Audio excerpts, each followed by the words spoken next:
کیوں ضروری ہے؟ اللہ کے رسول کا حلیہ پہچاننا اس لیے ضروری ہے تاکہ ہم کفر و شرک سے محمد رسول اللہ. كتاب الشمائل المحمدية للإمام الترمذي رحمه الله تعالى. كان رسول الله صلى الله عليه وسلم ليس بالطويل البائن ولا بالقصير. حضرت عبداللہ بن عباس نے پکڑ لیا.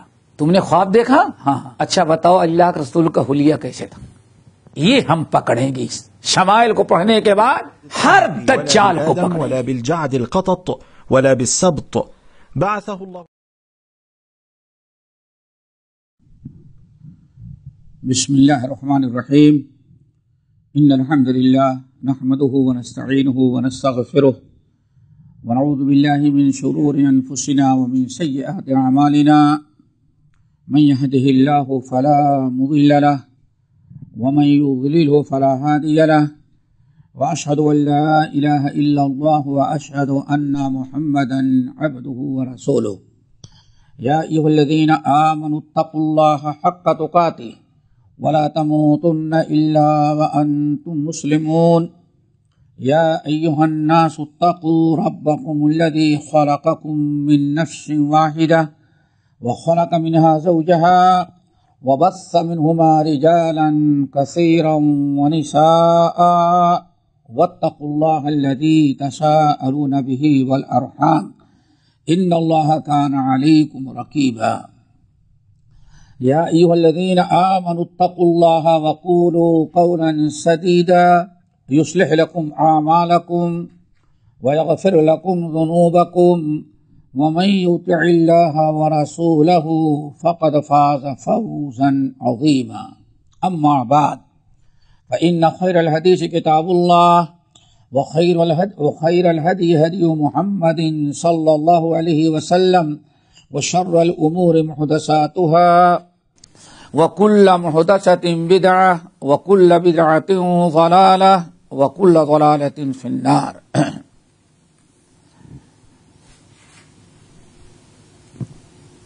فقال المؤلف حدثنا حناد بن السري قال أخبرنا عبد الرحمن بن أبي الزناد عن هشام بن عروة عن أبيه عن عائشة رضي الله عنها قالت كنت أغتسل أنا ورسول الله صلى الله عليه وسلم من إناء واحد وكان له شعر فوق الجمة ودون الوفرة.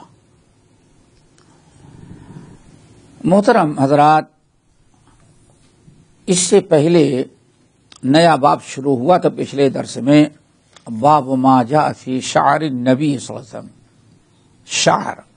شعر کہتے ہیں بال کو، یعنی نبی علیہ الصلوۃ والسلام کے بال مبارک کیسے تھے، کیسے آپ رکھتے تھے، کیا انداز تھا، اس کا بیان امام ترمذی رحمۃ اللہ علیہ شمائل میں تیسرا باب اسی چیز کی وضاحت اور بیان کے لیے قائم کیا ہے. پہلی حدیث گزری ہے کہ حضرت انس بن مالک رضی اللہ تعالی عنہ کہتے ہیں کان شعر رسول اللہ صلی اللہ علیہ وسلم الی نصف اذنیہ. نبی علیہ الصلوۃ والسلام کے بال آدھے کان کے ساتھ میں تھے، آدھے کان تک تھے. یہاں پہلے ایک چیز سمجھ لیں کہ نبی علیہ الصلوۃ والسلام کے بالوں کے متعلق یعنی کتنے بڑے ہوتے تھے اس کے متعلق 3 قسم کی روایتیں موجود ہیں. نمبر 1، کبھی آپ کے بال کان کے برابر ہوتے ہیں، کبھی نصف کان تک اور کبھی شہامت اذنی یعنی گردن تک ہوتے ہیں. 3 طرح کے بال ہوتے تھے. لما، جمہ، وفرا. لما، جمہ، وفرا. بال آپ کے کبھی کان کے اوپر تک رہتے جیسے عام طور پر، پھر کبھی آدھے کان تک، کبھی اور نیچے تک آ جاتے تھے۔ مختلف روایتیں ہیں، اور اس کی وجہ یہ ہے، ان روایتوں میں اختلاف نہیں ہے۔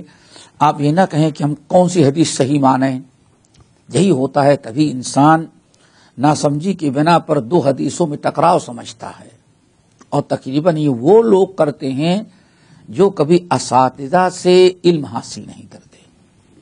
یہ بڑی اہم چیز ہے، یاد رکھیے گا کہ بہت سارے لوگ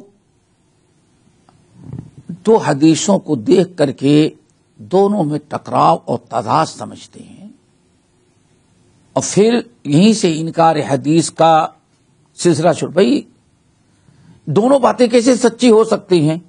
دو میں ایک سچا ہوگا، دوسرا جھوٹا ہوگا۔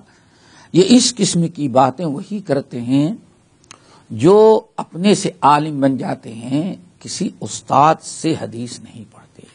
بہت ضروری ہے کہ حدیث پڑھیں، علم جو ہے استاد سے لیا جائے۔ اسی لیے اگر عربی زبان آپ سمجھیں کہ عربی زبان جاننا کافی ہے قرآن و حدیث کو سمجھنے کے لیے، تو اللہ تعالی قرآن عربی ہے، عربی زبان میں قرآن نازل کر دیتا، عرب کے لوگوں کو کافی تھی۔ لیکن نہیں، اللہ تعالیٰ نے کبھی صرف کتاب اللہ نہیں نازل کی، بلکہ کتاب اللہ سکھانے والا بھی رسول بھیجا۔ خود آخری نبی صلی اللہ علیہ وسلم کے بارے میں اللہ نے فرمایا وَيُعَلِّمُهُمُ الْكِتَابَ وَالْحِكْمَةَ، ہمارے نبی کتاب و حکمت کی تعلیم دیتے ہیں۔ کتنے واقعات، کتنی آیات ایسے ہیں کہ آیت نازل ہوئی، جب تک نبی علیہ السلام نے اس کو سمجھایا نہیں، صحابہ کے سمجھ میں نہیں آئی۔ تو استاد سے یہ علوم شرعیہ، خاص طور سے یہ دینی علوم استاد سے سیکھنا ضروری ہوتا ہے۔ اسی وجہ سے رسول اللہ صلی اللہ علیہ وسلم نے بڑی تاکید کی، آج بڑی ضرورت ہے اس چیز کی کہ اس حدیث کو ہم اپنا لاہ عمل اور دستور عمل قرار دیں۔ اللہ صلی اللہ علیہ وسلم فرمایا انما العلم بالتعلم والفقہ بالتفقہ، العلم انما العلم بالتعلم، لوگوں تعلیم وہی معتبر وہی علم معتبر ہوتا ہے، فائدہ مند، جو باقاعدہ استاد سے سیکھا گیا ہو۔ انما العلم بالتعلم، علم وہی معتبر ہوتا ہے، صرف وہی علم معتبر ہوتا ہے، فائدہ مند، قابل قبول، خیر و برکت کا، جو استاد کے ذریعے سیکھا جائے۔ والفقہ بالتفقہ، اور حقیقت میں دین کی وہی سمجھ دوسری ہوگی جو کسی سے سمجھ حاصل کرے گا۔ تو یہ یاد رکھیں، ہمیشہ اور تجربہ کرے، جس نے بغیر استاد کی کتاب و سنت سیکھا، فتوی بازی شروع کیا، تو ہم تو ڈوبے ہیں، صنم تجھے بھی لے ڈوبیں والی بات ہوتی ہے۔ تو اس میں کوئی اشکال نہیں۔ ہمارے بر صغیر میں انکار حدیث اور عقل کو معیار دینے کا جو سلسلہ قائم ہوا، اس میں کہتے ہیں حمید الدین فراہی ہیں، سمجھے؟ حمید الدین فراہی، اور ان کا تعلق کہا جاتا ہے سر سید احمد خان سے تھا۔ دونوں سر سید احمد خان پہلے انسان ہیں جنہوں نے قرآن اور سنت کو عقل سمجھنے کے لیے، اپنے تصدیق کے لیے عقل کو معیار قرار دیا کہ عقل قبول کرتی ہے یا عقل میں آنے والی بات نہیں، یہ مقرر کیا۔ انہیں سے یہ فکرہ حمید الدین فراہی لیے، یہ اعظم گڑھ کے رہنے والے تھے، بڑے مشہور تھے، لیکن زندگی اسی میں گزر گئی۔ آج جتنے بھی حدیث کے بارے میں بے دین اور سرفرے ہیں، ان میں سے دیکھیں گے تو اکثر انہی کی کتابوں کو پڑھا ہے. آج ہمارے بر صغیر ہند و پاک کا ایک شخص آئے دن ٹی وی پر آتا رہتا ہے اور اس حدیث کا انکار کر رہے ہیں. یہ نہیں، یہ تو علماء لوگوں نے اس طرح سے کہہ دیا، ورنہ حقیقت یہ نہیں ہے.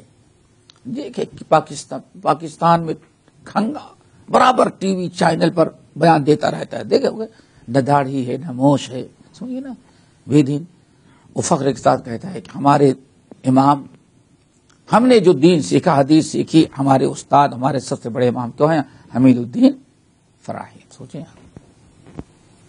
آج انکار ہے اس کا. حمید الدین فراہی یہی بھئی حدیثوں میں اتنا ٹکراؤ ہے. کہا جاتا ہے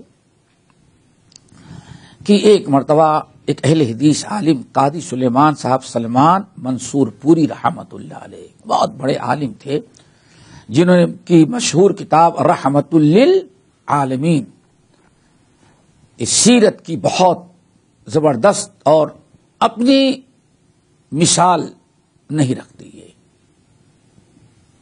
بلکہ کہا جائے اپنی نوعیت اور اپنے انداز کی پہلی کتاب ہے، تحقیق وغیرہ میں اور انداز، اور ایسی زبردست کتاب انہوں نے اردو زبان میں لکھی. آپ شروع کریں گے تو واللہ میں تو تجربہ کیا انسان کی نیند بھی ختم ہو جاتی ہے. جب تک ختم نہ کر لے تب تک اس کو دنیا کوئی چیز اچھی ہی نہیں لگتی. اور ایک مرتبہ پڑھ لیتا ہے آدمی، سوتا چلو ایک مرتبہ اور پڑھیں. بڑی زبردست کتاب. یہ ایک کانفرنس سے واپس جا رہے تھے، اعظم گڑھ ریلوے اسٹیشن پر ٹرین رکی اور ایک ٹرین پہ بیٹھے ہوئے تھے تو دیکھا کہ مولانا حمید الدین فراہی کھڑے ہیں. بہرحال عالم تھے، قاضی صاحب، دیندار، بڑے پرہیزگار، زندہ ولی. انہوں نے ان کو اپنے بازو میں بٹھا لیا. یہ اس وقت کی بات ہے جب انڈیا میں ٹرینوں میں تقسیم کے پہلے کی بات ہے، کوئی بکنگ وغیرہ کی کوئی ضرورت نہیں رہتی تھی. 2 ٹائر 3 ٹائر نہیں، 2 کلاس ہوتی، ایک عام اور ایک فرسٹ کلاس. ایک ڈبہ فرسٹ کلاس ہوتا تھا، دیکھا ہوں گے، باقی پوری ٹرین پیسنجر آدمی کہیں پہ. تو پھر دھیرے دھیرے دھیرے دھیرے ترقی کرتے کرتے آج تو پلین کا مقابلہ کر رہی ہیں ٹرینیں، ماشاءاللہ. سمجھ گئے نا؟ تو بیٹھا لیا، بات چیت شروع ہوئی تو حمید الدین فراہی صاحب نے یہی کہا کہ حدیث میں اتنا اختلاف، اتنا ٹکراؤ، کس کو صحیح مانے؟ عقل کو استعمال کرنا چاہیے. بس وہی حدیثوں میں کیا ہے؟ ٹکراؤ ہے. جیسے یہ کسی نے کہا اللہ کے رسول کا بال لمہ تھا، کسی نے کہا جمعہ تھا، کسی نے کہا وفرا تھا، کسی نے کہا کان تک، کسی نے کہا نصف کان تک، کسی نے کہا کان کے لو تک یا گردن تک تھا. کس کو صحیح مانے؟ انہوں نے کہا تو فراہی صاحب نے عذر پیش کیا حدیث انکار کرنے کا. فوری طور پر قاضی سلیمان صاحب بہت بڑے عالم نے کہا کہ مولانا اچھا آپ ہم کو 2 حدیثیں بتائیں جس میں آپ کو ٹکراؤ نظر آتا ہے. بڑی عجیب سے داستان ہے، سمجھے؟ پہلے اسے پہلے تو ہم بتا چکے ہیں، لیکن ہمارے بہت سارے ساتھی جو ہیں درس میں بیٹھے وہ نہیں جانتے. کہا کہ 2 حدیثیں آپ پیش کریں، کیا ٹکراؤ ہیں بتاتے ہیں. حمید الدین فراہی نے پیش کیا. کہا یہی ہے؟ کہا کہ ہاں. مولانا نے دونوں کا مطلب بتایا کہ آپ کی سمجھ میں ٹیڑھا پن ہے، حدیثوں میں ٹکراؤ نہیں ہے، آپ کی سمجھ میں اور آپ کی عقل میں ٹکراؤ ہے. اگر آپ کی عقل درست ہو اور آپ کا فہم اور سمجھ درست ہو تو کبھی ٹکراؤ نظر نہیں آئے گا. 1 منٹ میں دونوں حدیثوں کا ٹکراؤ ختم ہو گیا. دونوں کا معنی اپنی جگہ الگ الگ تھا، بس دیکھ لیا لیکن اس کو سمجھنے کی کوشش نہ کی، عقل نے انکار کر دیا. کہا نہیں ایسے بہت ساری، کہا کون سی حدیثیں اور پیش کریں. دوسری 2 حدیثیں پیش کی. ایسے لوگ جو منکرین حدیث ہیں یہ باقاعدہ جس چیزوں میں جو اپنی دلیلیں رکھتے ہیں ایسے بہت ساری چیزیں مثال کے طور پر قائم رکھتے ہیں. کہا اور بتائیں, 2 حدیثیں پیش کی. کہا ان کا آپ نے کیا مطلب سمجھا؟ آپ حدیث کے الفاظ پر غور کریں اور کس وقت اللہ کے رسول بیان فرمایا اس کو آپ بتائیں. ندارت دونوں حدیثیں بیان کی. کہا اب بتائیں کوئی ٹکراؤ ہے؟ کہا کہ نہیں. کہتے ہیں تیسرا پیش کرو. کہتے ہیں اس طرح سے ان کو شکست ہوئی اور مولانا قادری سلیمان صاحب سلمان منصور پوری رحمت اللہ علیہ جواب دیتے رہے. کہتے ہیں کہ تم لوگ تو جانتے نہیں, یو پی کی سردی وہ جانتے ہیں, یو پی کی سردی کڑاکے کی جنوری وغیرہ کی, انسان یعنی یوں سمجھے کہ سردی کے جتنے کپڑے رہتے ہیں گرم کپڑے سب بدن پر ہوتے ہیں, سمجھے نا, جتنے کپڑے ہوں گے سردی کے سب بدن پر ہوں گے. پھر اس کے بعد بھی آگ جلا کر کے بیٹھا جاتا ہے, ہاتھ پیر ایسے اکڑ جاتے ہیں, ایسے ٹیڑھے ہو جاتے ہیں. آپ اسکوٹر چلائیں 2 کلومیٹر کے بعد پھر آپ کا ہاتھ نہیں سنبھل سکتا, کڑاکے کے سردی. کڑاکے کی سردی میں ان کی پیشانی سے پسینے بہنے لگے. کن کے؟ حمید الدین فرح. اتنے پریشان ہوئے. کہا کہ مولانا توبہ کریں, اللہ کے رسول کی حدیثوں کو آپس میں نہ لڑائیں, پہلے حدیث سمجھنے کی کوشش کریں. وجہ کیا تھی؟ استاد ان کا غلط تھا. کسی عالم دین کسی محدث کے پاس حدیث پڑھنے کے لیے بیٹھے ہوتے تو شاید کہ بلوغ المرام سے لے کر کے بخاری تک جاتے.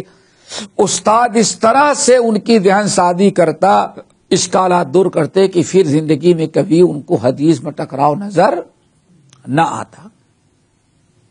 تو دیکھیں اب اس ٹکراؤ 3 قسم کی حدیثیں, لیکن آپ سوچئے ذرا ٹکراؤ کب ہوتا؟ جبکہ سارے صحابہ ایک ہی وقت کی بات نقل کرتے. نہیں سمجھے؟ سمجھو پہلے استاد کی ساری چیزیں یہاں لکھی ہوئی نہیں ہوتی, کچھ وراثتاً چلی آتی ہیں.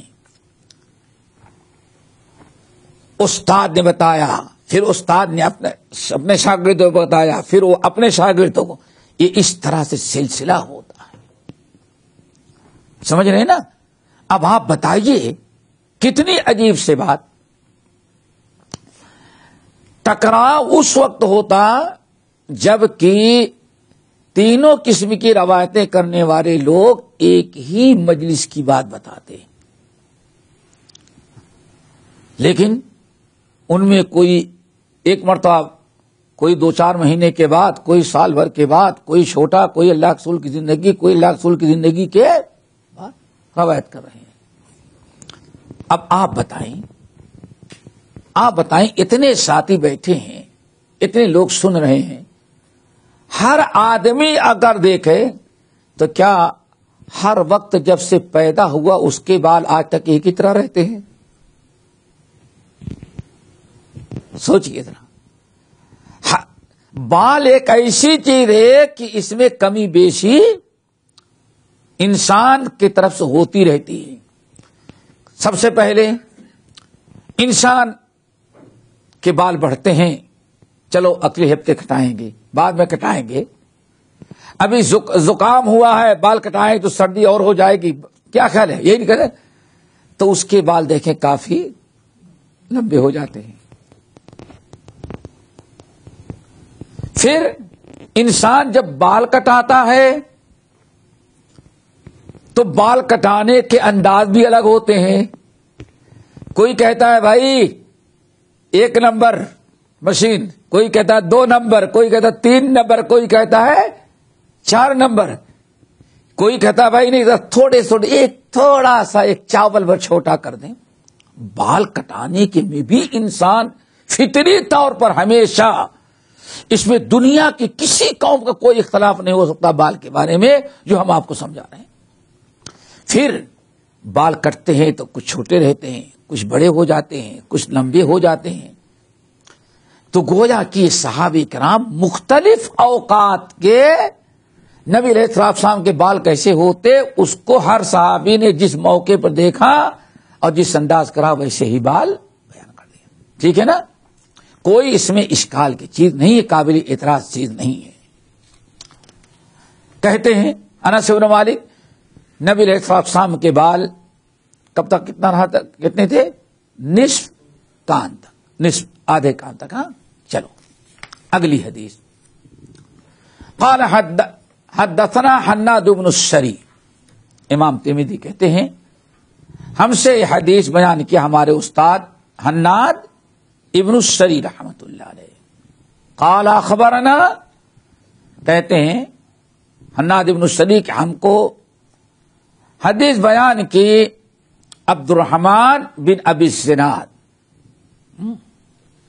عبد الرحمن بن ابی الزناد، اور وہ کہتے ہیں وہ روایت کرتے ہیں ہشام ابن عروہ سے، ہشام ابن عروہ سے. ہشام ابن عروہ روایت کرتے ہیں اپنے باپ عروہ سے. یہ دونوں باپ بیٹے دونوں عالم ہیں.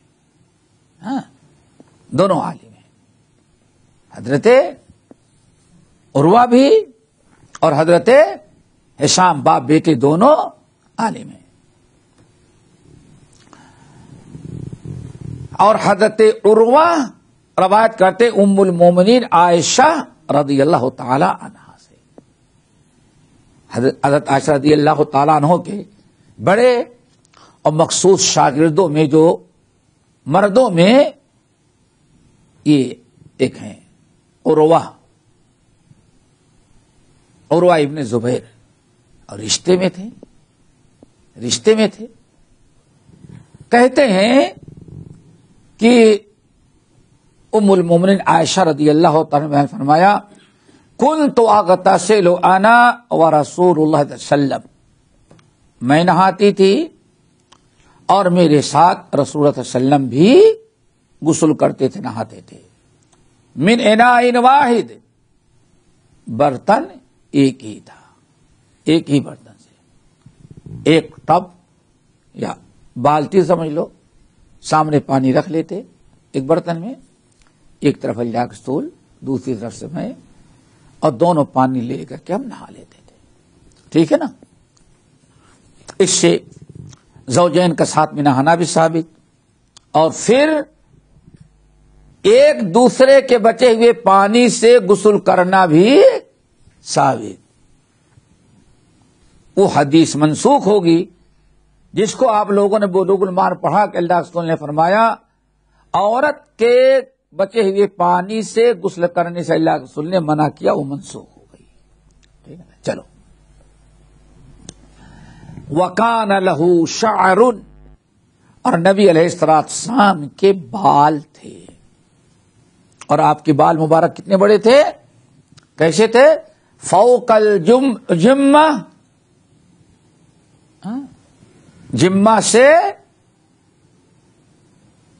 اوپر، ودون الوفرہ، اور وفرہ سے کم، یعنی تقریباً نصف کان تک آئے گا. چلو یہ حدیث ختم ہوگی. اگلی حدیث یا اس باب کی تیسری حدیث امام ترمذی رحمۃ اللہ علیہ کہتے ہیں حدثنا احمد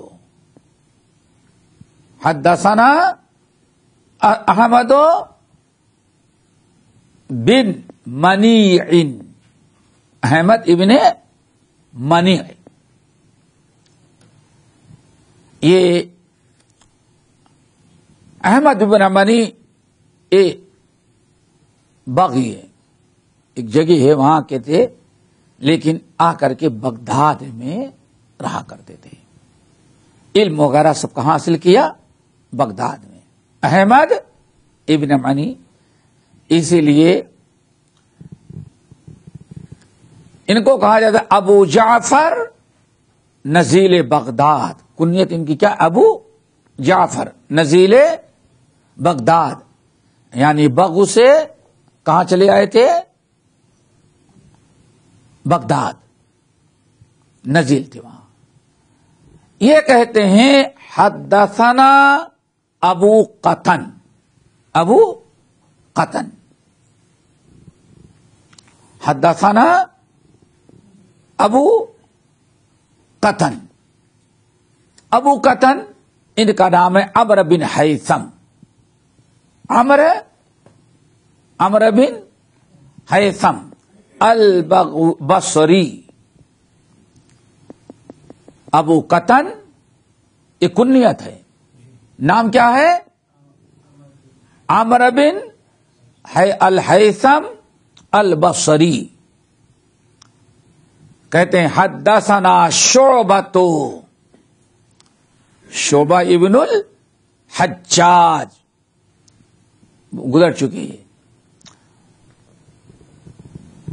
شعبہ کہتے ہیں ہم سے حدیث بیان کیا یا شعبہ روایت کرتے ہیں اپنے استاد ابو اسحاق سے۔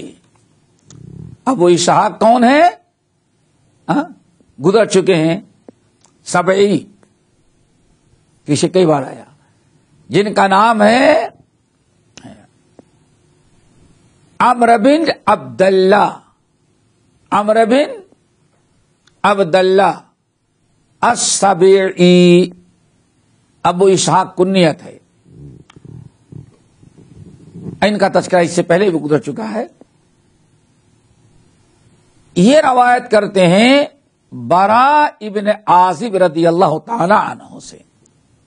البراء ابن عازب مشہور صحابی، اور باپ بیٹے دونوں ہیں، باپ بیٹے دونوں ہیں۔ براء ابن عازب دونوں ہیں۔ براء ابن عازب کو کبار صحابہ میں شمار کیا جاتا ہے، بڑے صحابہ میں۔ اور ان کے زندگی کے جو واقعات ہیں آج ہمارے مسلمان نوجوان بچوں کے لیے، جوانوں کے لیے بہت ہی عبرت کی چیز ہے کہ دیکھیں اس وقت جب دین عام تھا، بڑے لوگ، بات یہ ہے جب بڑے لوگوں میں دین کی محبت تھی تو ان کو دیکھ کر کے چھوٹوں میں بھی ایمان کی محبت ہوتی۔ یاد رکھو، یہی چیز نہیں سمجھتے لوگ۔ اسی لیے تقریباً 99% آپ دیکھیں گے اگر ماں باپ گھر والے دیندار ہیں تو بچہ آٹومیٹک دین کی محبت کرنے والا ہوتا ہے، نہیں ہوتا؟ آپ کے گھر میں اگر آپ کی ماں پردہ کرتی ہے، بیوی پردہ کرتی، بہن پردہ کرتی، آپ پسند کرتے ہیں، تو آپ کی بچی بڑی ہو جائے تو پردہ کرنے کی کہنے کی ضرورت نہیں پڑتی۔ تجربہ اپنے گھر کو لے اور پڑوسی کے گھر کا دیکھ لو، اگر اس کے ہاں ماں بے پردہ رہی، نانی دادی سارے گھر کے لوگ، تو عورت بھی بچی بھی پردہ کرنا نہیں دے۔ جب دین کی محبت بڑوں میں ہوتی ہے تو چھوٹوں پر اس کا بڑا اثر ہوتا ہے۔ دیکھو جنگ بدر کے موقع پر سمجھتے ہیں کتنے صحابہ گئے تھے؟ 300 تقریباً، کم و بیش 313۔ تو اس میں کچھ چھوٹے بچے وہ بھی جوش میں گئے تھے، ہم بھی کافروں سے لڑیں گے۔ آج ہمارے گھر میں فلموں کا دور ہے، ٹی وی کا دور ہے، تو دیندار بچوں کا بیٹا بھی وہ فلم اسٹار بننا چاہتا ہے، کرکٹ کھلاڑی وہ بننا چاہتا ہے، سمجھ گئے نا؟ باپ کو، یہ ماں باپ کی تعلیم کی کمی ہے، کمزوری ہے۔ کیا خیال ہے آپ لوگوں؟ ہر ایک دیکھے، اگر آپ اپنے گھر میں دینی ماحول رکھیں گے تو بچوں کی تربیت بہت آسان۔ اور اس لیے میں کہتا ہوں کہ نبی علیہ السلام نے جو حدیث بیان کی، کل مولود یولد علی الفطرہ فابواہ یہودانہ او ینصرانہ او یمجسانہ،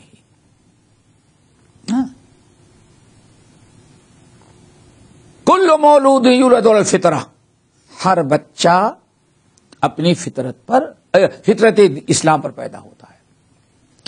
اب اس کے ماں باپ اس کو یہودی بنا دیں یا عیسائی بنا دیں یا مجوسی بنا دیں، تو اس کی بڑی تفسیریں کی جاتی ہیں، سب ہیں، لیکن میں کہتا ہوں اس کا ایک مطلب یہ بھی ہے، یاد رکھنا چاہیے کہ ماں باپ، یہ ہم تجربے کی بات کر رہے ہیں، کہیں کتابوں میں نہیں لکھا ہے، کہ ماں باپ اگر چاہتے ہیں کہ بچوں کی صحیح تربیت ہو تو بچوں کی آنکھ کھولنے کے پہلے اپنے گھر کا ماحول اسلامی آپ بنائیں۔ بچہ جب آنکھ کھولے تو باپ کو نماز پڑھتے ہوئے دیکھے، بھائی کو داڑھی والا پائے، ماں کو پردہ کرنے والا پائے، باپ کو قرآن پڑھتا ہوا دیکھے، ماں کو ذکر اذکار قرآن پڑھتے پڑھاتے دیکھے۔ اگر اس ماحول میں آپ کا بچہ آنکھیں کھولے گا تو شاید ایک ہی بچہ پیمپر بھی پہنا ہو تو آپ نماز کے لیے کھڑے ہوں گے تو بھی بازو میں آ کر کے نماز پڑھنے لگے گا، رکوع سجدہ کچھ نہیں تو ویسے زمین پر گرے گا وہ ماحول۔ اور آج یاد رکھیں، اس زمانے میں سب سے بڑا مطلب میں سمجھتا ہوں کل مولود یولد علی الفطرہ، ماں باپ اپنے بچوں کو یہودی عیسائی بنا دیتے ہیں۔ تعلیم سے پہلے ایک گھر کا ماحول بگاڑنے کا میں ہوتا ہے۔ تو آپ اولاد کی آنکھ کھولنے کے پہلے چاہتے ہیں، فرائض میں تھے کہ آپ اپنے گھر کا ایسا ماحول بنا رکھیں کہ بچہ آنکھ کھولے تو دینی ماحول میں دے، اپنے ماں باپ کو، اپنے گھر والوں کو مسلمان دیکھے۔ سوچئے ذرا سا، بہت سارے لوگ جنگ میں گئے ماشاء اللہ جن کا شمار بھی نہیں تھا، لیکن جنگ بدر کے موقع پر جب صبح اللہ کے رسول نے فوج تیار کی تو حضرت براء ابن عازب اور کہتے ہمارے ساتھ عبداللہ ابن عمر تھے، ہم دونوں بھی ایسے کھڑے ہوتے تھے پنجے کے، دیکھ لے ہم بھی پڑے ہیں۔ اللہ اکبر، ایک تھپڑ بھی مار دے کافر تو گر جائیں، لیکن جذبہ دیکھیں، کیوں؟ دینی ماحول، کہنے کی ضرورت نہیں، جہاد جیسے عمل میں بچہ خود جانے کے لیے تیار۔ کہتے ہیں ہم نے بہت کوشش کی لیکن اللہ کے رسول نے ہم کو اور ہمارے ساتھی عبداللہ ابن عمر دونوں کو اللہ کے رسول نے واپس لوٹا دیا، کہا نہیں تم ابھی چھوٹے ہو، تم لڑنے کے لائق نہیں ہو۔ کہتے ہیں یہ زندگی بھر کا ایک دل میں صدمہ کہ کاش کی جنگ بدر میں لڑ لیے ہوتے۔ کیا خیال ہے آپ کا؟ دیکھیں، کہتے ہیں بلکہ بعض کم عمر والے بچے کہتے ہیں پنجے کے بل کھڑے ہوتے تھے تاکہ دیکھیں کہ اللہ کے رسول کو نظر آئے کہ ہم بڑے ہیں، حالانکہ چھوٹے تھے۔ ان لوگوں میں سے ایسے بھی کرتے تھے۔ کہتے ہیں اللہ کے رسول نے ہم کو اور ہمارے ساتھی عبداللہ بن عمر کو لوٹا دیا، نہیں تم کو جنگ کرنے کی، تلوار لے کر کے میدان میں آنے کی اجازت نہیں ہے۔ سوچو، ہر انسان ذرا عبرت و نصیحت حاصل کرے کہ گھر میں اگر دین ہے، شوق ہے، اسلام کے دفاع کرنے کا جذبہ ہے، کفار اور مشرکین اسلام کے دشمنوں سے ایک قسم کی نفرت ہے، تو انسان اتنا کم عمری میں بھی اسلام کی دفاع کرنے کے لیے تیار ہو جاتا ہے۔ لیکن جب آج ہم نے ماحول خراب کر دیا تو آج ماں باپ اپنے بچے کو نمازی بھی نہیں بنا پاتے، کہ غلط کہہ رہے ہیں، نمازی بھی نہیں بن پاتا بچہ۔ مائیں روتی ہیں، کتنے مائیں ٹیلی فون کرتے روتی ہیں، واللہ بچہ نماز نہیں پڑھتا۔ تو یہ گھر کا ماحول، اور گھر کا ماحول کے بعد سوسائٹی اور بچہ کا اٹھنا بیٹھنا اور اس کی تعلیم کیسے مدرسے میں ہو رہی ہے، مدرسے میں کیا ماحول ہے۔ مدرسے میں اب آپ بتائیں، آپ کا بچہ آیا، اسکول سے آیا، 8 گھنٹے اسکول میں آ جانے جانے کا ہو اور کچھ لے لو، آپ آئے 8 بجے، اب بچے کو ماں نے کھلا کر 10 بجے سلا دیا، آپ بچے کی تربیت کا تو باپ کو موقع ہی نہیں ملا۔ صبح اٹھا، اب ماں اٹھائی، بس نہانا، کھانا، تیار ہونا، ناشتہ لینا اور بس لے کر کے بستہ لے کے اس کو روانہ کرنا ہے۔ آپ کے پاس کہاں ٹائم ہے جو بچے کی آپ تربیت کریں؟ اور کبھی ایسا بھی ہوتا ہے کہ بچہ سویا ہوا ہے، اسی وقت باپ جو ہے نکل جاتا ہے۔ ذرا سوچو، جب ماں باپ سے بچہ 8 گھنٹے غیر اسلامی ماحول مدرسے میں رہے گا، ٹیچر ویسے، ساتھی ویسے، پروفیسر ایسے، پورا ماحول بے دینی کا ہوگا، اور گھر میں بھی دینی ماحول نہ پائے تو اس بچے کی تعلیم و تربیت کہاں درست ہو سکتی ہے؟ کہتے ہیں اللہ کے رسول نے ہم کو لوٹا دیا۔ سال بھر کے بعد دوسری جنگ کی باری آئی، اس کے بعد خندق کی باری آئی، یعنی 5 ہجری کے اندر، کہتے ہیں پھر ہم لوگ شرکت کی، آئے تب کہ اللہ کے رسول نے ہم کو اسلحہ دے کر کے لڑنے کی اجازت دے دیا، کیونکہ ہمارا قد اور عمر دونوں لڑنے کے لائق ہو گئے تھے، بلوغت کو پہنچ گئے تھے، اس لڑنے کے لائق ہو گئے تھے جسامت کے اعتبار سے۔ لیکن کہتے ہیں ہاں یہ درد ہے کہ وہ جنگ بدر جس کی فضیلت یہ تھی کہ جتنے لوگ لڑے تھے، اللہ کے رسول فرمایا دو لوگوں ان اللہ قد اطلع علی اہل بدر، اللہ تعالی اہل بدر پر بڑا یہ کرم کیا کہ اپنی نگاہ کرم ڈالا اور فرمایا کہ جتنے لوگ جنگ بدر میں شرکت کیے ہیں زندہ ہیں، ہم نے ان کے ہونے والے بعد میں بھی آج اتنا بڑا عمل انہوں نے کیا کہ کچھ گناہ ہوئے تو معافی کر دیا، آئندہ بھی جو ہوگا وہ معافی کر دیں گے ہم۔ اللہ اکبر۔ چلے ایک دوسرا واقعہ وہ بھی بڑا عبرتناک ہے، علم حاصل کرنے کا شوق و جذبہ، نبی کی سیرت، نبی کی سنت سیکھنے سکھانے کا ولولہ اور جذبہ کیسے ہوتا تھا ان لوگوں کے نزدیک۔ اللہ ہم سب کے اندر وہی پیدا کرے، لیکن پیدا کرنے کے لیے ماحول بنانا ضروری ہے اور اہل علم سے جڑنے کی ضرورت ہے۔ جو لوگ اہل علم سے جڑتے ہیں، میرا خیال یہ ہے کہ ان کو جو ٹیسٹ اور مزہ زندگی کا جو سکون ملتا ہے، ممکن ہے کہ دن بھر ڈیوٹی کی ساری تھکاوٹ دور ہو جاتے ہو جب کوئی دین کی نئی بات آپ کو مل جائے، ایک عجیب قسم کا لطف اور مزہ محسوس ہوتا ہے، سمجھے نا؟ ہم تو اللہ کبھی ایسا ہوتا ہے کہ کہیں مطالعے میں کوئی ایسی بات آ گئی جو کہ نہیں تو اللہ کبھی کبھار گھنٹوں نیند ہی نہیں آتے، سوچ رہے تھے کہ اللہ کے کتنا بڑا کرم، کتنا بڑا احسان، یہ جو چیز آج تک نہیں معلوم تھی، زندگی بھر اسی آیت اسی حدیث کو پڑھتے رہے، لیکن آج اللہ رب العالمین نے کرم کیا۔ اور یہ وہی ہے کہ اللہ نے کیا فرمایا، اے لوگو انما انا قاسم واللہ یؤتی، میں تو صرف اللہ کا پیغام اپنی حدیث تم کو سنا دیتا ہوں، لیکن اس کی سمجھ اور تفقہ دینے والا صرف کیا کون ہے؟ اللہ ہے۔ بہت بڑی نعمت ہے دوستو۔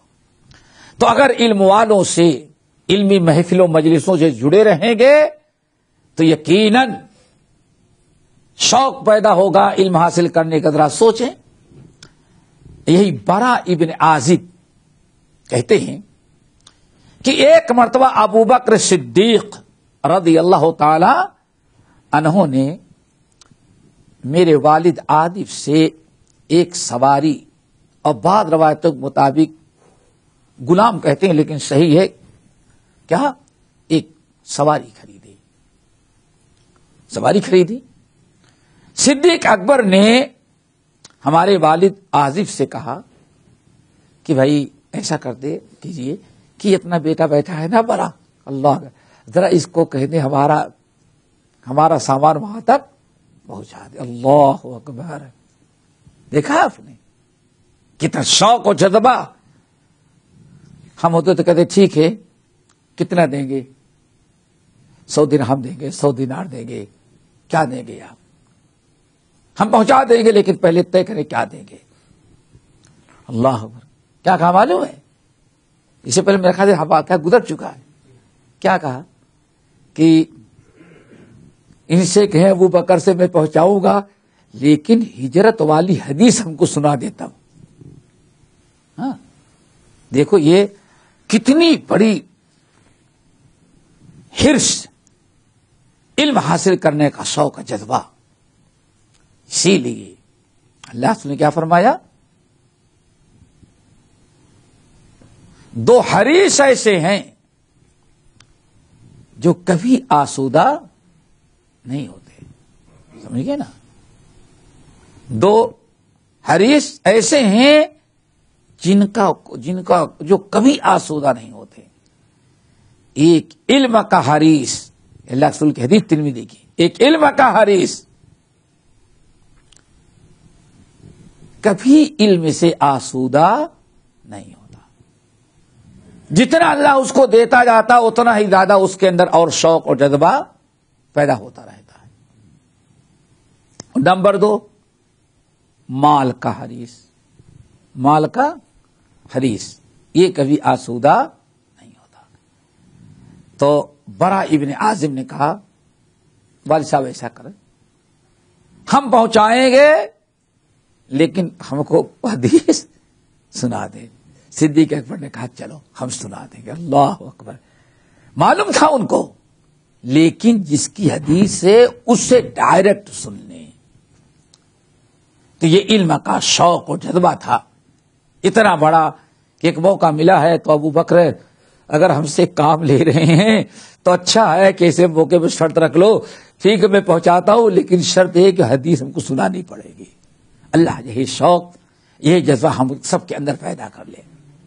کہتے کیا ہیں, کان رسول اللہ صلی اللہ علیہ وسلم مربوعا بعید ما بین المنکبین وکانت جمته تضرب شحمۃ اذنیہ. یہ حدیث سے پہلے بھی گزر چکی ہے, سمجھے نا, یہ حدیث گزر چکی ہے جب آپ کا حلیہ مبارک کا تذکرہ چل رہا ہے, پیچھے گزر چکی ہے. تو کہتے ہیں کہ نبی علیہ السلام مربوعاً, یعنی کسی کو ترجمہ یاد ہے مربوع یعنی معتدل تھے, نہ لمبے اتنا زیادہ کہ لمبے پن سے کوئی عیب ہو اور نہ اتنے چھوٹے کہ عیب ہو, نہ اتنے موٹے کہ کوئی موٹو کہے اور نہ اتنا کمزور کہ نہ کہ بھائی ارے یار کھانا نہیں کھاتا اتنا سوکھا آدمی. نہیں, مربوعاً ہر چیز میں اللہ رسول کیا تھے, بالکل فٹ معتدل تھے. آج کے اسلام یہی ہے نا, قد برابر ہو, پیٹ برابر ہو, صحت برابر ہو تو کہتے ہیں بالکل فٹ آدمی ہے. تو دوستو کہتے ہیں کہ وکانت جمتہ, اچھا بعید ما بین المنکبین کافی چوڑا تھا. وکانت جمتہ, اور آپ کا جمعہ سے مراد بال جو آپ کا تھا, آپ کا جمعہ جو تھا, آپ کے بال مبارک تضرب شحمۃ اذنیہ. دیکھو یہ ہے نا, یہ کان نہیں, یہ کان کا جو بالکل نرم حصہ یہ لٹک رہا ہے, اس کو شحمہ کہا جاتا ہے. تو آپ کے بال مبارک کان کے لو سے ٹکر کرتے رہتے تھے. تضرب مارنا یعنی چھوتے رہتے تھے, اور کسی چیز کو چھونا اور ٹکر کرنا اس کو کیا کہا جاتا ہے, ضرب. ضرب کا مطلب صرف مارنا نہیں ہوتا, ایک یہ بھی ہوتا ہے. جیسے قرآن نے کیا کہا ہے, حدیث میں کیا آیا ہے کہ, اور قرآن میں حدیث کے اندر کہ انسان جب تیمم کرے تو زمین پر ہاتھ مار دے. تو اللہ کے رسول کے بال اتنے مبارک تھے، اتنے لمبے کہ کان کے لو سے ٹکرا رہے تھے. چلو اگلی حدیث. امام ترمذی کہتے ہیں حدثنا محمد بن بشار، محمد ابن بشار،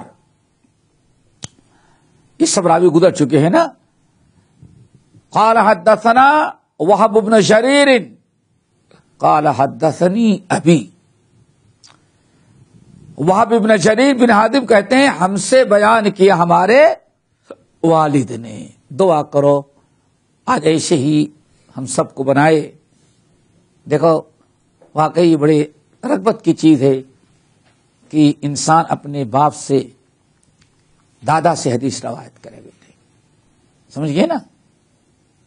یہ اسی لیے کہا جاتا تھا ضروری ہے باپ کا علم اگر بیٹے کو اگر ازبر نہ ہوا پھر وارث سے پدر پسر کیوں کر ہوا. سمجھیے نا؟ یعنی مال دولت کی وراثت تو سبھی ہوتے ہیں. کافر مسلمان اصلی وارث ہے کہ اپنے باپ کے علم کا، تقوی کا، زہد کا وارث بن جائے. یہ بڑی چیز ہے. باپ کا علم ہے، باپ کے علم، باپ کے زہد، باپ کے تقوی، صحیح معنوں میں یہ اصلی وراثت ہے کہ باپ کا کیا کہتے ہیں، ٹو کاپی کی کاپی کاپی ہو جائے، من معن، یہ ہے اصل وراثت. آپ اپنے باپ کے یا تمہارا بیٹا تمہارے مال کا، مکان کا وارث تو کافر کا بھی ہو جاتا ہے. فرق کیا ہوا؟ سمجھ رہے ہیں نا؟ فرق کیا ہوا؟ وہ تو کافر بھی ہو جاتا ہے، مشرک بھی بن جاتا ہے، بے دین. لیکن دیندار و صحیح اصل میں وراثت کیا ہے کہ جس ہیں آپ کا زہد، آپ کا تقوی، آپ کا علم، آپ کا ہنر، صحیح معنوں میں دین آپ کا، بچہ مال و دولت کے ساتھ اس کا وارث بن جائے، یہ اصلی وارث ہے. باپ کا علم بیٹے کو اگر ازبر نہ ہوا پھر پسر وارث سے پدر کیوں کر ہوا. سمجھ گئے نا؟ پسر کہتے ہیں لڑکے کو، پدر کہتے ہیں باپ کو. ہاں اللہ تعالیٰ سے دعا کرو یہ ہم سب کو ایسے بنے. دیکھیں کتنی پیاری بات کہہ رہے ہیں. کس سے روایت کرتے ہیں؟ ہم اپنے والد سے. لیکن بعض اہل علم نے کہا، اور بڑی سچی بات، سوچنا پڑتا ہے کبھی، سمجھ گئے نا؟ سلف کہتے تھے کہ علم والے کی اولاد سب سے زیادہ کم علم سے علم اپنے اس کے بچے اٹھاتے ہیں. نہیں سمجھے؟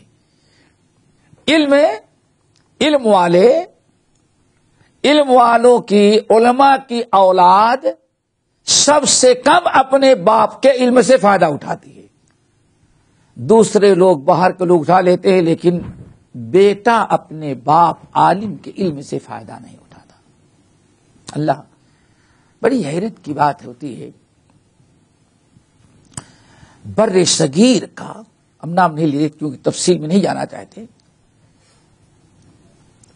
آج پنجاب کا وہ حصہ، پاکستان میں بھی پنجاب کا ہے، انڈیا کا پنجاب نہیں، پاکستان جو پنجاب، وہاں کا ایک بڑا مالدار انسان، اس کا بیٹا مسلمان ہو گیا.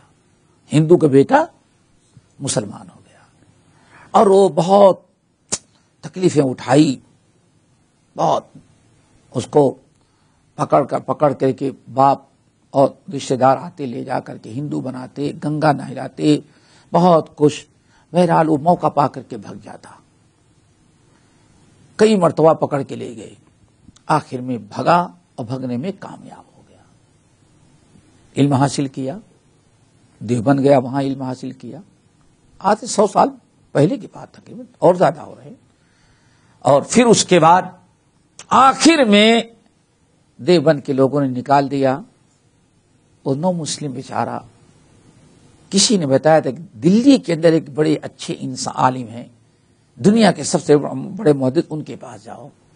تو میاں نذیر حسین محدث کے پاس آئے، وہاں علم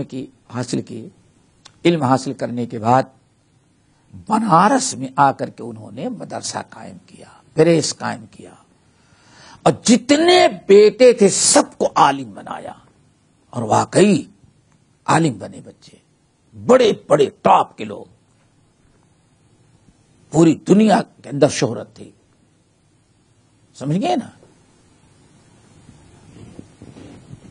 وہ چلی گئی، ان کی اولاد چلی گئی، تیسری نسل آتے آتے نہ مدرسہ قائم رہا، نہ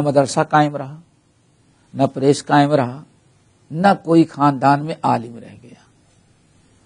مجھے بڑا شوق تھا کہ جائے ان کی مسجد میں نماز پڑھیں۔ وہاں گئے تو صرف ایک پوتا سمجھیں، کیا پوتا، وہی اپاہج، کیا کہتے ہیں انگلش، اپاہج، لنگڑا بھی ہے، سیدھی رکو نہیں کر سکتا، سجدہ نہیں کر سکتا، بالکل ایسے اپاہج، لنگڑا لولا بھی۔ وہی ایک پوتا دیکھا، نماز میں آتا ہے، نماز پڑھتا ہے، لیکن سجدہ رکو نہیں کر سکتا، اسے لیٹ جاتا ہے بیچارہ۔ اس کے علاوہ نسل کا کوئی انسان مسجد میں عالم کی شکل میں نظر نہیں آیا۔ یہ پوتا عالم تو نہیں تھا، لیکن کم سے کم معلوم پڑتا تھا کہ ہاں داڑھی میں، لباس میں اپنے خاندان کا وارث ہے۔ تو ہمیشہ یاد رکھو یہ بہت بڑی نعمت ہے اللہ تعالیٰ نے آپ لوگوں کو دیا ہے، تو کوشش یہ کریں کہ اپنی اولاد کم سے کم اپنے سے اچھے بنانے کی نیت کرو، سمجھ گئے نا۔ اور الحمدللہ آپ لوگ ہیں ایک ایسے شہر میں ہے، ملک میں ہے، جہاں واقعی اولاد کی تربیت بہت آسان ہے، اور آپ اگر دینی علوم کے دنیاوی علوم کے ساتھ دینی علوم بھی دینا چاہے، جتنا آسانی سے یہاں دے لیتے ہیں، میرا خیال سے دنیا میں کہیں بھی جائے کہ اتنے آسانی سے نہیں دے سکتے۔ کوشش کریں۔ تو بہرحال کہتے ہیں ہمارے والد نے کس سے روایت کیا؟ قتادہ رضی اللہ تعالیٰ عنہ سے۔ قتادہ تابعی، قتادہ ابن دعامہ کہتے ہیں قلت لانس، ہم نے اپنے استاد، کون کہتا ہے؟ قتادہ۔ ماشاءاللہ، دیکھو سب سند دیکھتے کہ سب سمجھ میں آ گیا، سند دیکھتے دیکھتے قتادہ نے کہا کہ ہم قلت لانس، ہم نے انس بن مالک رضی اللہ تعالیٰ عنہ سے اپیل کی، گزارش کی، ریکویسٹ کیا۔ ہاں کیا کہا کہ انس، اللہ اکبر، دیکھو صحابہ کرام کو کتنی فکر۔ ایک چیز یاد رکھیے گا، صحابہ کرام کے بارے میں سلف کہتے ہیں جب صحابہ کسی صحابی یا اللہ کے رسول سے پوچھتے تھے کوئی سوال، تو صرف نا علم نہیں بلکہ ان کا مقصد تھا کہ عمل کریں، ہم بھی وہ چیز اپنائیں۔ یہ چیز ہمیشہ دھیان رہے۔ ان کے سوال کا اور سیکھنے کا مین مقصد کیا ہوتا تھا؟ اس پر عمل کرنا۔ دوستو اس چیز کا ذرا خاص خیال رکھیں، عمل کرنا۔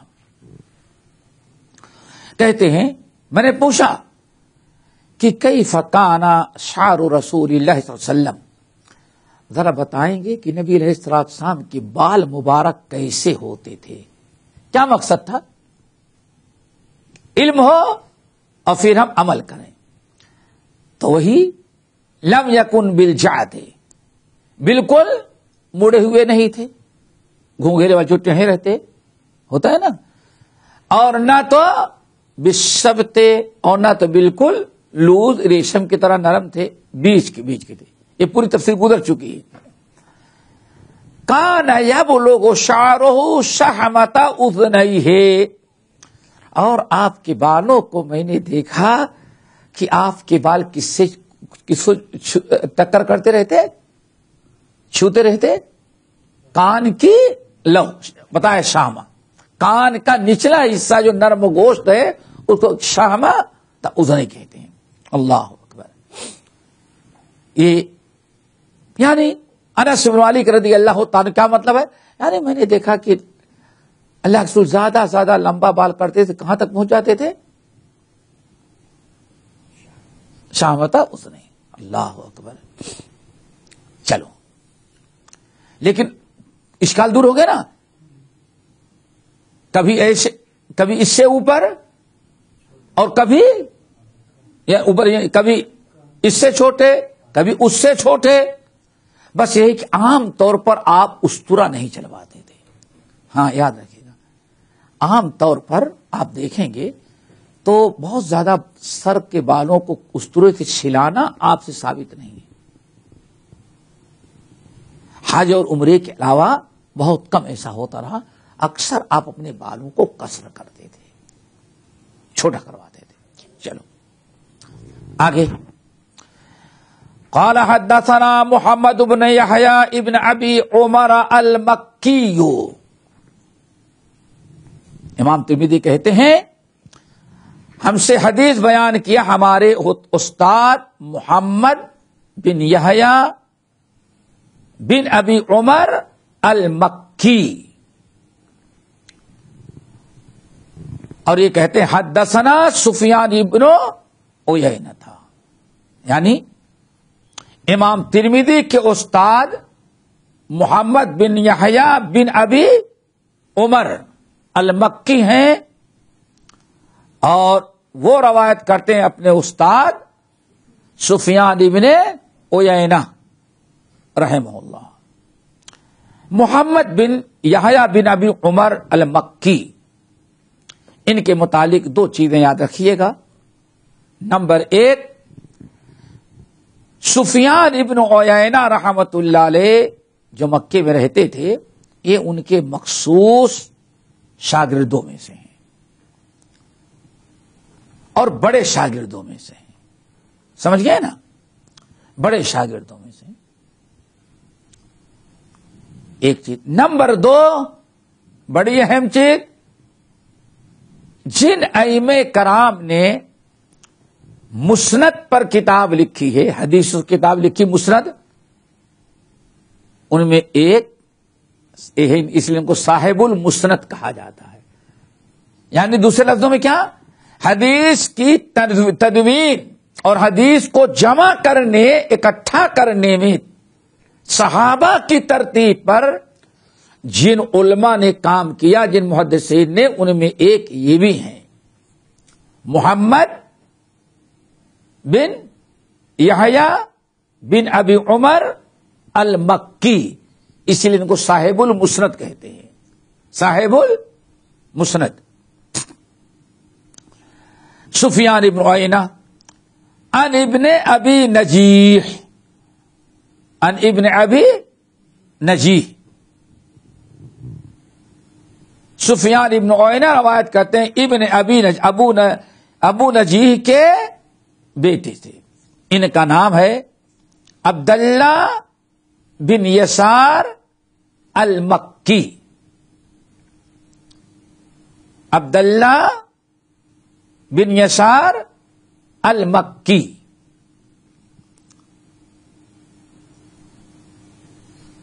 یہ کس کا نام ہے؟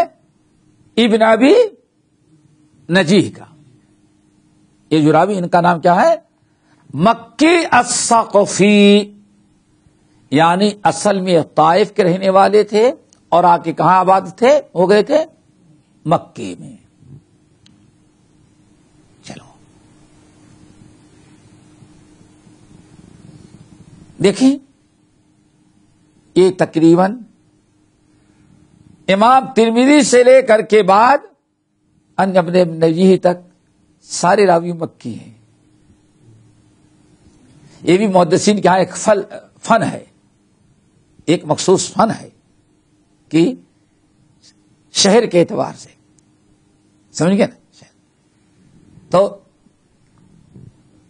محمد بن یحییٰ، سفیان ابن عیینہ اور ابن عبداللہ بن یسار بن ابی نجیح، دیکھیں سب مکی ہیں.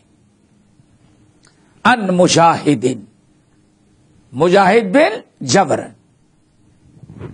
مجاہد بن جبر مشہور تابعی عبداللہ ابن عمر ابن الخطاب رضی اللہ تعالی عنہ کے مخصوص شاگردوں میں سے ہیں،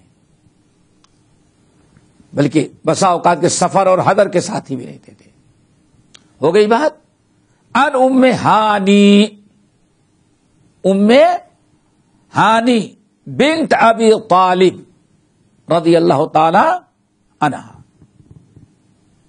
ام ہانی علی رضی اللہ تعالیٰ عنہ کی بہن ہو گئی نا، علی بن ابی طالب، ام ہانی بنت ابی طالب، یعنی نبی علیہ السلام کے خاندانی ہیں۔ قالت، کہتی ہیں قدم رسول اللہ صلی اللہ علیہ وسلم مکہ تھا، رسول اللہ صلی اللہ علیہ وسلم مکہ آئے تو ہم نے دیکھا وَلَهُ أَرْبَعُ غَدَائِرْ، آپ نے 4 چوٹیاں باندھ رکھی تھی۔ چوٹی سمجھتے ہو نا؟ چوٹی یعنی بعض بالوں کے اندر بعض بالوں کو لپیٹ دینا، داخل کرنا، اس کو چوٹی، وہ چوٹی سمجھتے ہو نا؟ گیسو، فارسی میں کیا؟ گیسو، گیسو، گیسو دراز ہے نا، گیسو دراز بر صغیر کی مشہور صوفیوں میں ایک صاحب ہیں گیسو دراز، گلبرگہ کے اندر، تو ان کا لقب ہے کہ ان کی سب سے بڑی خوبی تھی کہ ان کی چوٹیاں بہت لمبی ہوتی تھی۔ دلی سے جب گلبرگہ آئے تو جس ڈولی پلا رہے تھے اس ڈولی میں ان کی چوٹی پھنس گئی تھی، یعنی 1 میٹر کی ان کی چوٹی تھی، یہی سب سے بڑی کرامت ہے، تو لقب پڑ گیا گیسو دراز بندے نواز، گیسو دراز بندے نواز، تو یہ صوفیوں کے بڑے ہیں۔ تو نبی علیہ السلام 4، اسی کو اردو میں چوٹی کہتے ہیں، 4 چوٹیاں باندھے ہوئے تھے۔ میرے خیال سے ٹائم ختم ہو گیا ہے، یہ انشاءاللہ اگلے میں یہیں سے ہم شروع کریں گے۔ اللہ ہم سب کو عمل کے توفیق نصیب فرمائے، اور نبی علیہ السلام کی سیرت، آپ کے اخلاق، آپ کے کردار، صورت کی طرح، شکل و صورت حلیے کی طرح اللہ تعالی ہم سب کو نبی کی سیرت بھی اپنانے کے توفیق نصیب فرمائے۔ اقول قولی ھذا واستغفر اللہ من کل ذنب واتوب۔ ہمارے چینل کو سبسکرائب کیجیے اور بیل آئیکن کو دبانا نہ بھولیے تاکہ آپ کو نئی ویڈیو برابر ملتی رہیں۔ لائک اور شیئر کرنا نہ بھولیے۔